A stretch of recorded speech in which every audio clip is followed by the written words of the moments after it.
Ndagusuje cyane inshuti muvandimwe. Hano hari inkuru ibabaje cyane kandi iteye agahinda n'intimba. Ni inkuru y'umwana w'umusore wateye inda mugenzi we nawe ukiri muto mu buryo rwose batifuzaga. Uyu mwana w'umuhungu yatangaje ku mbuga nkoranyambaga zitandukanye asaba ubufasha bazikoresha yifuza ko bamuha ubufasha kubera yuko ateye inda mu buryo rwose butunguranye kubera ko abikoze ari imikino, dore ko atarabisobanukiwe kuko atarazi uburyo bwo kwirinda gusama kandi ko atarazi ko uwo mwana babikuranye yabyara.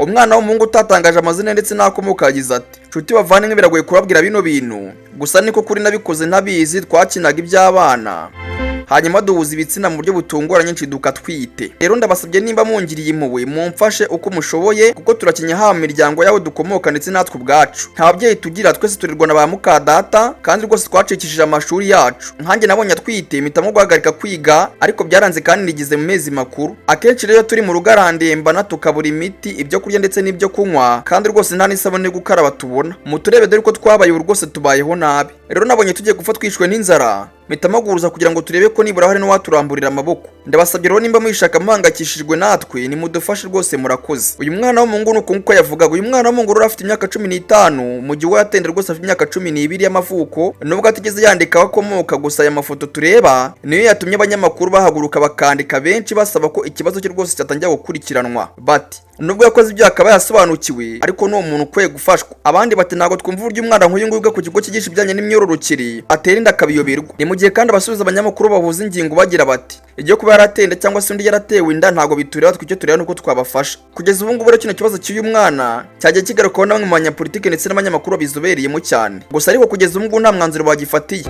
We kubwo ashaka yuko nibura bamufashiriza uwo yateye inda akabyara agasubira mu ishuri kubera yuko ngo ntago yifuza kumuta nubwo yamuteye inda atabiteganyije. Ni mu gihe kandi umwana w'umukobwa nawe yifuza ko nawe yasubira ku ishuri nyuma yuko yabyara. Bikandi bije mu gihe Afurika ndetse n'u Rwanda muri rusange bakomeje guhangana n'ibibazo by'abana bafatwa ku ngufu n'abatera amada babyumvikanya ariko bakananirwa kubatunga. Ari nayo mpamvu kenshi ibihugu byinshi byo muri Afurika bitajya bibendekereza ibibazo bisa n'ibi ngibi by'umwihariko kuba bikoze bafashe ku ngufu. Ngaye nguko rero, ese wowe urabyumva gute?